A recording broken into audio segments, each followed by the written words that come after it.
chapter 5, but in our Babylon series, which has been an exposition of the book of Daniel. And as we lean into this, I just know that God's got some big things that he wants to say to us. And so I'm just asking God to kind of help me on my way.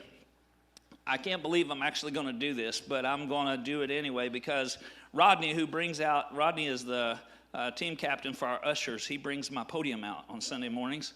Shout out to Rodney. I mean, he's a high-capacity cat, but willing to serve in any way that he can. And he also is known for dad jokes. So I don't know how in the world, this is the first time he's put a dad joke on my podium in a minute. And it's on Mother's Day.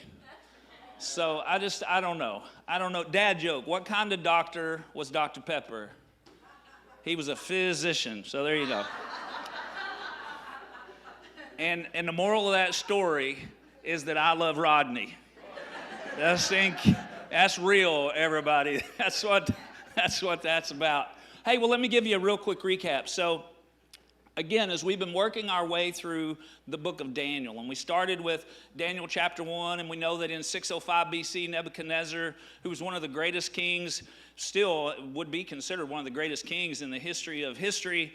And in 605 BC, he had besieged the city of Jerusalem out on an incredible military campaign. And at the time, he was the prince, but his father, Nebuchadnezzar the king, passed away.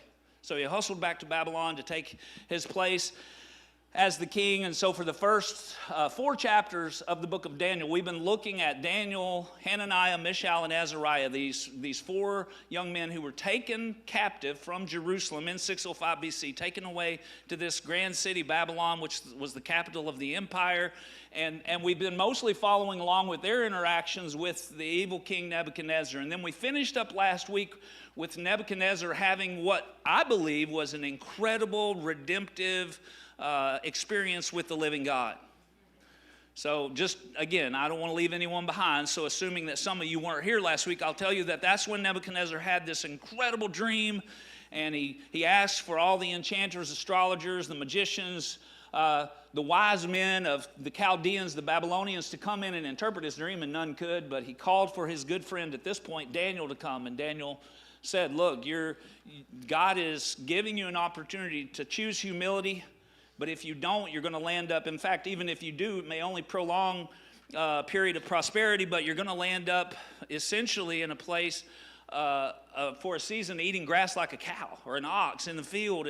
But if your heart is humbled and you look to God, there'll be restoration, and there was. And in the entire chapter vacillates from Nebuchadnezzar being the primary voice to Daniel telling his story to Nebuchadnezzar, then in the end saying there's one true God worthy of our worship, and essentially pointing to this redemptive relational experience he has had with God. Then Nebuchadnezzar passes away, dies somewhere in the neighborhood of what would that have been? Sorry, I'm doing some math. 49, 59, around 561 BC. There you go. That's pretty good. I did that in my own head. Did you see that? Everybody, math is hard. That smoke came out of my ears there for a minute. I was jumping backwards from a date that I have fixed here in my mind, and then after him was an evil king. It was his son. It was the evil. His title includes the word evil. Evil Merodach was the king, and he reigned for quite a season. And then his son Nebuchadnezzar was the king, and then Nebuchadnezzar died of natural causes. Everybody put air quotes around that. You know, that's an international sign of insincerity. I don't think that he died of natural causes. He only lived for 3 months, but we're going to go with that because that's what the cuneiforms and the tales that we have to give us the history of the Babylonians says. And then his son Labashi Marduk was the king, but he was, man, you wouldn't want to be the king. So they beat him to death with clubs. And then the king that is the king in our story today, this is important historical information, everybody, just stay with me, was a man named Nabonidus, the king of Babylon. And Nabonidus, he reigned for a period of time that was significant in light of how quick everybody else somehow lost that office. And Nabonidus, though, was unique. And then the book of Daniel picks up the story of the king Belshazzar. And we're going to read about Belshazzar today. But I want to mention this real quick. So I've spent some time throughout the course of this series to remind us of the historicity of the Word of God. That it's a beautiful historical document supported significantly more than any other historical document, candidly. More copies that go farther back. I mean, it's unbelievable how if we were talking about any document or book but the Bible, how it would readily be platformed by everyone. I mean, you can't go to Wikipedia for this information. I don't know how to tell you that, but you got to read professional journals and dig deeper into history to get the honest assessment of how historically well supported the Bible is. But for years, one of the books that was most maligned was the book of Daniel. And I've said that throughout the series. Well, the story we read today was one of the reasons that the book of Daniel was considered to, have been written 400 years after its authorship. So people would have believed that it couldn't have been written in this 5th century BC. It must have been written about probably even close to the turn of the new millennium by someone who was looking back and didn't know the actual, wasn't there, didn't have a firsthand account of the history. So Daniel was maligned because of this fact. King Belshazzar, easy for you to say, wasn't the king. Nebuchadnezzar was the king. And there was no mention of Belshazzar, but Daniel, we'll read here in Daniel chapter 5 and verse 1, says many years later, meaning after the death of Nebuchadnezzar. And really what it means is after the finish of Daniel chapter 4. So we just finished Daniel chapter 4. He skips forward about 22 years. And then many years later, King Belshazzar gave a great feast for 1,000 of his nobles. Now I'll ask the screens team just to pop that back off for a second and let me give you a little bit of commentary on that. That is this. So that was the beef. Belshazzar, he wasn't the king, and this would have been 539. He wasn't the king. They got it wrong. But then, as I have mentioned throughout the course of the series, in the late 1800s, incredible archaeological digs that happened, unearthing most of the city of Babylon and discovering cuneiform cylinders that told the history of the Babylonians in a way it hadn't been told before. And one of the grand discoveries in what are known as the Nebuchadnezzar Chronicles. There are so many of these cuneiforms that Nebuchadnezzar is given credit for, but one particular tablet that was broken off that's kept in the museum, the British Museum, tells the story of Nebuchadnezzar's son, who was his co-regent, who he placed in the position of king in Babylon. Guess what his name was, everybody?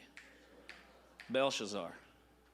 Well, that's pretty bad for those critics of the historicity of the Bible. And another fun fact about that is that when you say, okay, well, Daniel was written late, well, it couldn't have been.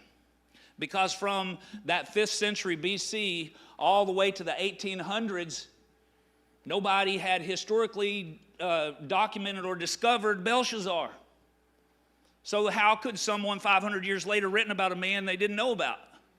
It had to be a current account to have included Belshazzar in this story. Okay, sorry. Just got a little passionate about that point. There you go. I'm going to move on now. So then, all these many years later, after Nebuchadnezzar and after the writing of Daniel chapter 4, Belshazzar is throwing a big feast. One last qualifier before we put that passage back up. This happened just before the Medo-Persian Empire was about to overthrow Babylon.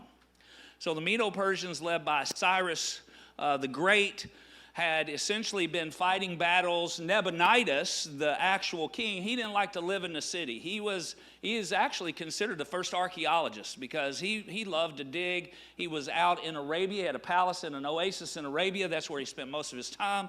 But then when they were being attacked, he fought a battle against Cyrus at a place called Opus, and they lost.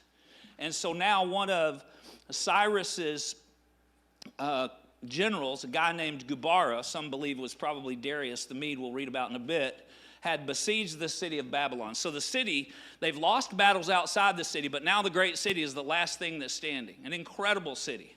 Nebuchadnezzar built this city with 25-foot wide walls, with 20 years of food store inside the city. They built the city so that the Euphrates ran under a wall and into the city. So they had water. They had gardens against the river inside the city wall so they could withstand any sort of a siege for an extended period of time. It was an incredible city. And so Belshazzar, knowing the enemy is outside the walls of the city, we're back to our scripture, throws a big feast for 1,000 of his nobles. And he drank wine with many of them. While Belshazzar was drinking the wine, he gave orders to bring the gold and silver cups that his predecessor Nebuchadnezzar had taken from the temple in Jerusalem. He wanted to drink from them with his nobles, his wives, and his concubines. Back to 605 BC for just one quick second. I'm almost finished with all this history, but it was in 605 BC, in the first siege of Jerusalem, that Nebuchadnezzar took a lot of the vessels from the temple treasury. That would have been something you would do. These were made of gold and silver, and they were valuable, and he took them back to the temple treasury of his own God. But Nebuchadnezzar was a very religious man. Even before his conversion, he was a very religious man. And he understood the significance. I mean, he was a polytheist, so he had thousands of gods, and he didn't want to make anybody's God mad. You know what I'm saying? So he wasn't about to bring those vessels out and toast with them, but now Nebuchadnezzar was probably married to Nebuchadnezzar's granddaughter. That's not historically verifiable, but that would have made Belshazzar his great-grandson, but he might have been a grandson. Whatever the case, he had descended from Nebuchadnezzar. He knew about his story. He knew about his unwillingness to use these vessels. He knew about his conversion, I'm sure. He only died 20 years before. It was an incredible story. And yet, in an attempt to negate the pending prophetic judgment, or to somehow subvert the effort of the enemy, he decides this is the right time to toast. So they brought these gold cups, taken from the temple, the house of God in Jerusalem, and the king and his nobles, his wives and his concubines drank from them. While they drank from them, they praised, check this, they praised their idols made of gold, silver, bronze, iron, wood, and stone. Now again, I'm not wanting to leave anyone behind, but for those of you who were with us when we were reading from Daniel chapter 2, this should seem familiar, because Nebuchadnezzar's first dream, he had a dream about this incredibly tall statue. And the top was made of gold, but then after that, you had the silver, and you had the bronze, and the iron, and the wood, and the wood and the mud mixed, the clay mixed with the stone, and it was an impending judgment. It was a prophetic about how the kingdom of the Babylonians would fall, and even specifically predicted that it would be the Medo-Persian Empire that would come. And so he knows all this. And yet he's taking these vessels. It's like as if he's saying that dream, that prophetic means nothing. All right, we can overcome this with our arrogant insecurity. Come on, somebody. You think he was trying to compensate? Think he was trying to encourage his crew that they really weren't about to go. They weren't really about to go down. The high-mindedness of the Babylonian kings is a consistent theme here in the book of Daniel. Obviously, it's one of the most consistent themes that we see here, and rightly so. But I would just say this, and this is kind of where we're going this morning. But before we decide to stone Belshazzar for his ignorant insecurities, consider the incredible high-mindedness we have right in our own hearts and culture too. Let's just try to get there. All right, let's think about that a little bit this morning. I mean, the things that we choose and do, what are the sacred vessels that we toast with today when we think about the sanctity of life, or we think about physical intimacy made from a man and a woman in the context of marriage, or the things that we just, for the sake of convenience or self, that we are happy to toast. Those things that are sacred. All right. And you know, like for me, man, I mean, speaking of Mother's Day, my mom didn't tolerate high-mindedness. I did have a good mom. My dad wasn't a Christian most of the time that I was growing up, or at least didn't go to church with us, but my mom was sort of the spiritual powerhouse in our home, and she took us to church. But I'm going to tell you something. My mom wouldn't humiliate you if you got a little cocky or arrogant, but she would help you find your humility. Come on, somebody. You understand what I'm saying? Like, she was happy to help you find it. You seem to have lost your humility. and she would happily help you find it. Here's the takeaway for us this morning. Praise the Lord. I've made it to the first takeaway. I'm just so glad. The more arrogant we become with how well we're running, the more likely we are to fall. I've been reading this incredible book by Nicholas Hager called The Rise and Fall of Civilizations. Now, this isn't the first time this happened, and it isn't the last time it happened, and I don't want to get into cultural commentary on that bit of this. I love America. Like I said a couple of weeks ago, listen, I appreciate the place that we get to be and live, and we're fighting for it right now, for the heart, but to me, it is about a different kingdom. It is about a different kingdom and a different king. And then at that very moment, the word says, Daniel 5:6, so he's toasting and carrying on, and then at that very moment, the fingers of a human hand appeared and began writing on the lamp-illumined whitewashed wall of the palace. When the king saw the disembodied hand writing away, he went white as a ghost, scared out of his wits. His legs went limp, and his knees knocked, and he yelled out for the enchanters, the fortune tellers, and the diviners to come. Dude fell back. Hey, get somebody that can tell me what's happening right here. I mean, brother, and in the day, they would literally put the king's throne against a wall where they could see the doors, when they on all Jason Bourne on it. I mean, brother was trying to, watch. He didn't trust anybody. But then here's God writing on the wall because he was caught. Did you ever get caught? Like you knew you shouldn't be doing this? Like, and I'm not talking about some trivial action or activity. I'm talking about some brokenness in your soul that you were participating in purposefully. Not tripped up and fail. Not tempted, but we'll try again. I'm talking about justified disobedience.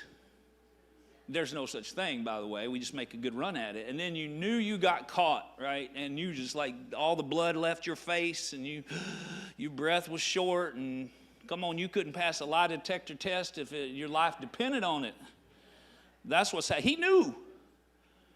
And he was empty. This brother was empty. I mean, he was acting like he had it all together. He's toasting, trying to convince, I got this.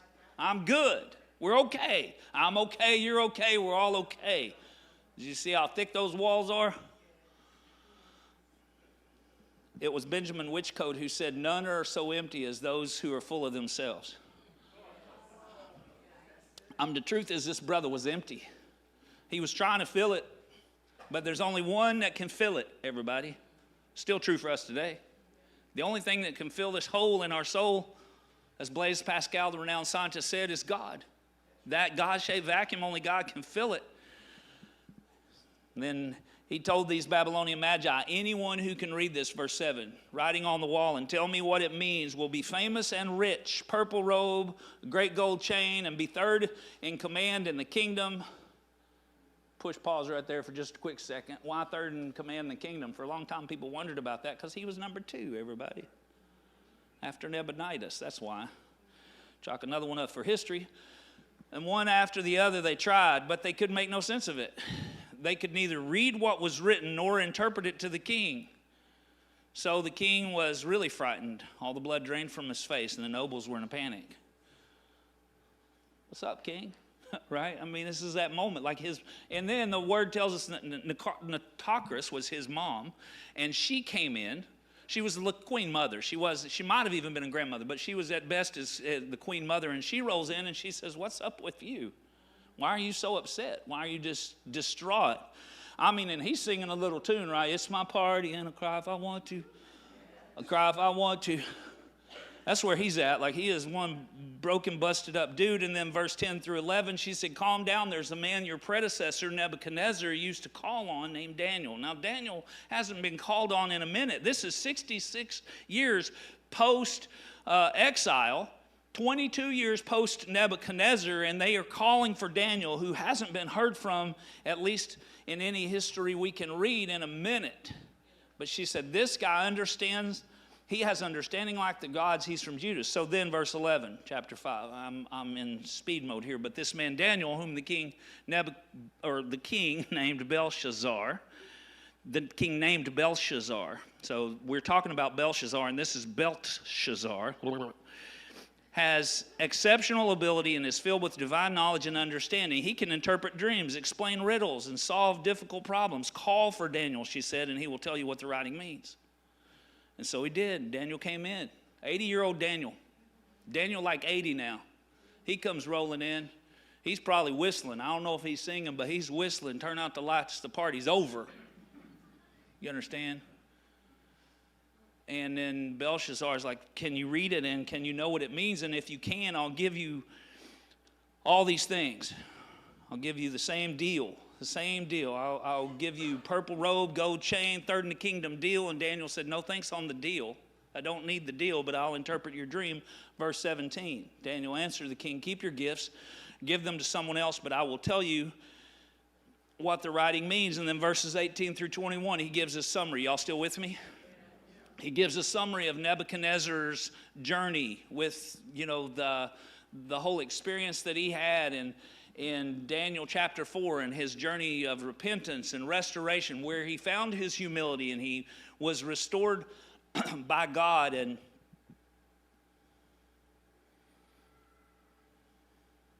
then he said, he even referred back to Daniel 4:37, those who walk in pride he is able to humble. And he's essentially saying to Belshazzar, you knew better. That's what he's saying. He was saying, you knew better. You knew better, but you didn't do better. Man, again, when I was a kid, whenever I would mess up, my dad had this thing he used to say. You've heard me many times share this, Gabe, but he would say, you should have, my dad was country, everybody. You all right? I ain't making fun of my pops, but he would say, you ought to knowed better. That's what he would say. You ought to knowed better than that. And I would say, I did know better. It's not my knower that's messed up. It's my doer that's broken. He looked at Belshazzar. He said, you did. You knew better. Made me think of Humpty Dumpty. Y'all know I love to go deep in my literary knowledge. Y'all can count on me for that. Humpty Dumpty sat on a wall. What in the world? Who thought that was a good idea? You a big oversized egg and you sitting on the edge of a really tall wall. Right? You know somebody told him, hey, bro, you should back up. This is not good. Right? That's Nebuchadnezzar over and over. Hey, man, that's too far. Don't try to throw them boys in that fire. Okay. Made Jesus come down here now. Right? Humpty Dumpty sat on a wall. Humpty Dumpty had a great fall. I feel like the rest of that's sort of explanatory. All the king's horses and all the king's men couldn't put Humpty together again. And then, because who thought that was ever going to work? Y'all know this is my favorite part of this, right? And then the king, I get. All the king's men trying to put, but the horses? Why were the horses even included? What are they trying to do with an egg? But check it. In our story, in Nebuchadnezzar's story, the king showed up. Did you hear me?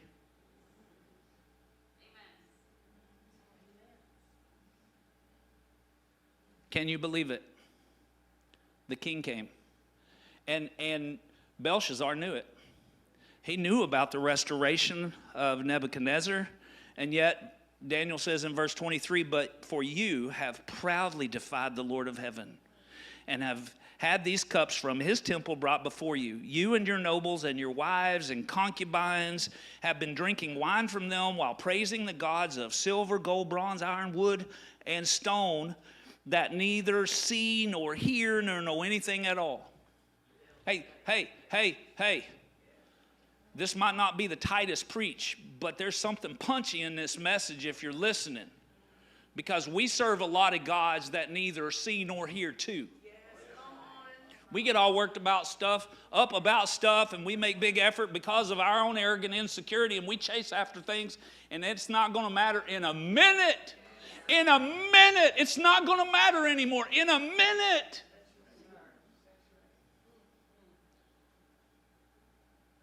Gods with a little g. But you have not honored the capital G God. Okay, so when I read this, I'm reading it to me. Okay? So when you read it to you, but you have not honored the God who gives you the breath of life and controls your destiny. So God has sent this hand to write this message. Quick question, it's rhetorical, but which is right? To adjust God's instruction to fit your course, or adjust your course to fit God's instruction? And then I'm just going to go here for a quick minute. When we think about sacred vessels, so what was the huge crime in this moment was that he brought out these sacred vessels. I think that was sort of just the finishing touch, as it were, on his disobedient choices. But it gives us a grand example of how broken and lost and arrogant his heart was. And what are those sacred vessels for us? Well, what makes them sacred actually is the question I've written here in my notes. First of all, they were created to bring honor to God. That's what they were made for. They literally made these vessels. They didn't go buy some off the thrift shop shelf, everybody. They made these. They were created specifically according to Solomon's descriptions and directions. I am certain for Solomon's temple, they were designed to bring honor to God. So are we. Oh. Yes, so are we. What made them sacred? They were made of precious metals designed to last. This is not paper mache, everybody. They were made of those things that were precious and priceless. And so are we. We're not like all the other creatures of creation. We were made in the image of God. Not meant to be defiled or to suffer decay. For we are his workmanship, Paul wrote in Ephesians 2:10. They were set apart. They were not only created for that, but they were kept for that. They were kept away from. They didn't say, well, we got these for this, but they work real good for that. Come on, everybody that's ever used a butter knife for a screwdriver. You know what I'm talking about right now. Okay? And that's innocent. It doesn't work real well unless you got an old school flat, but you probably messing up your butter knife and the screw head. All right, but that's not even what I'm talking about. I'm talking about something far more heinous than that when we treat that which is holy as if it is not. All this that we are and those things that God created for us as a way to honor him. And he loves to see us whole and healthy. That brings honor. They were set apart for worship. 1 Peter 3:15, Peter said, in your heart set apart Jesus as Lord. And lastly, even their contents was consecrated. The thing they put in there was holy. And I'm talking about Solomon's temple here. I'm not even talking about some modern rendition of this. Because now it's not about a vessel that you can hold in your hand. If you're not following along, I'll bring you up to speed real quick. What we're talking about today is that we are vessels. We are sacred vessels.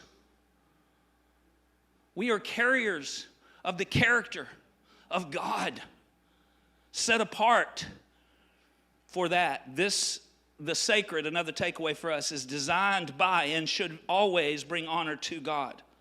And when you think about that, you think about things that are sacred. I don't know, that we carry. Like for me, as an adult, I think about children. I just think children, man, they're sacred. They're a part of what we get to hold and help and love and carry as a culture. What do we do? How do we treat our kids?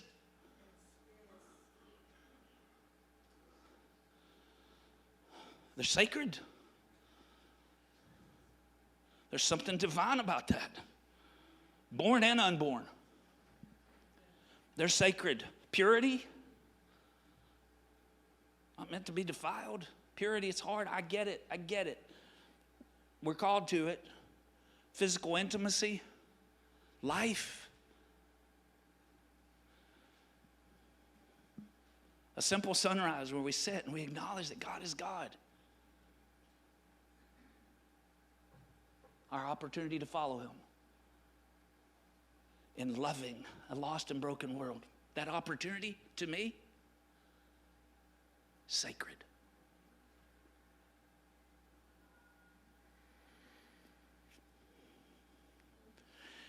Another takeaway for us: the gods of pride, impatience, convenience, lust, and leisure have been toasted with everything God meant for man to keep sacred.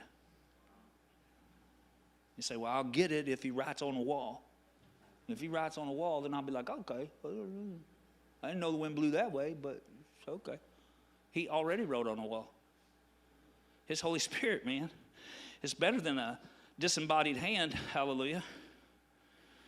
Jeremiah 31:33, writing to the exiles again, said, I'll make a new covenant, one written on the heart. And that's what he's done for us in the man Jesus Christ. And then Daniel chapter 5 and verse 25, and Judd's going to join me on the stage, says this is the message that was written: Mene, tekel, and parson. And this is what these words mean. Mene means numbered. God has numbered the days of your reign and has brought it to an end. Tekel means weighed.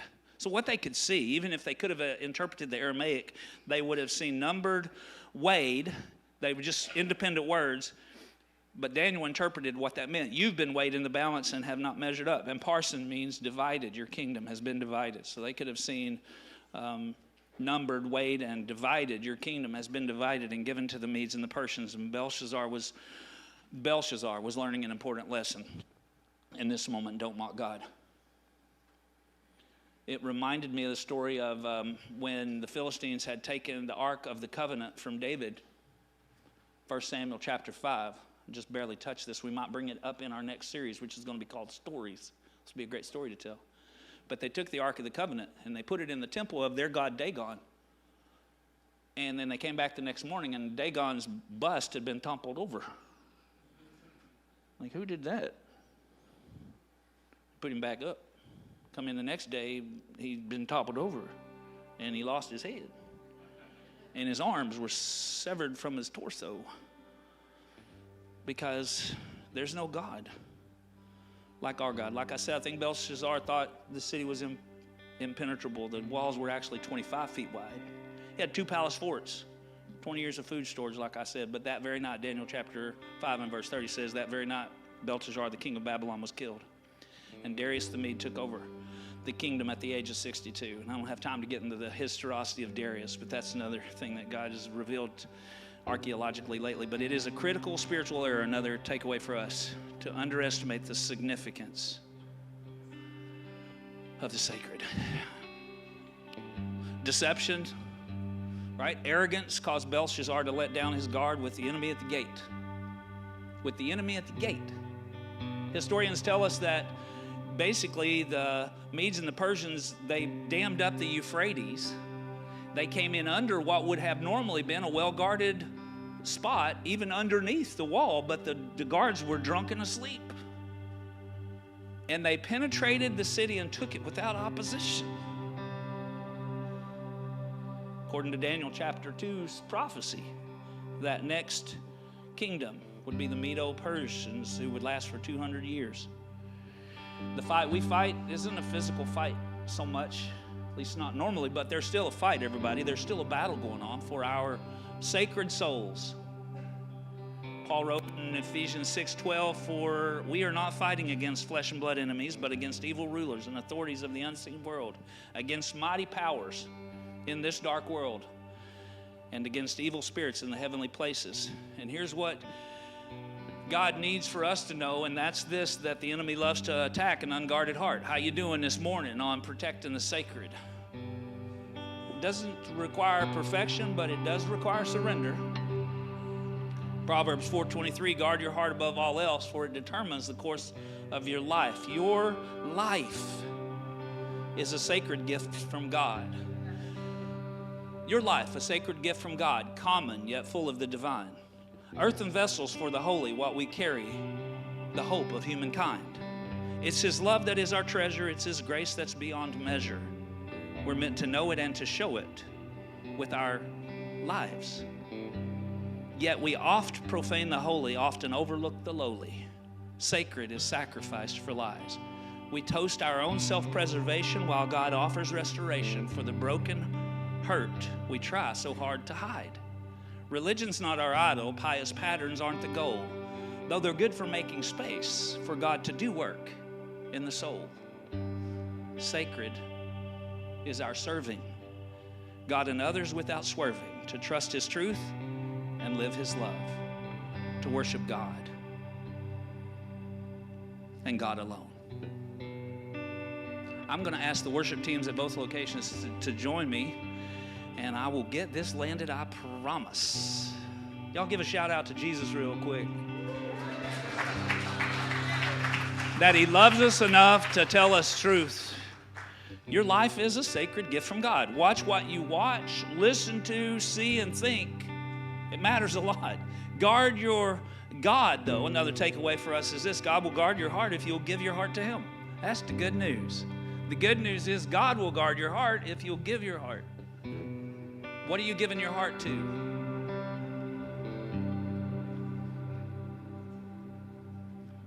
What's the object of your worship? Come under his covering and counsel. Honor his word and will. You'll have his help and hope to see you through. Last takeaway. You don't need to be perfect to steward the sacred.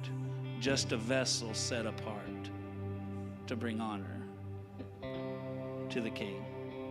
2 Corinthians 4:7, for we have this treasure. Check this out.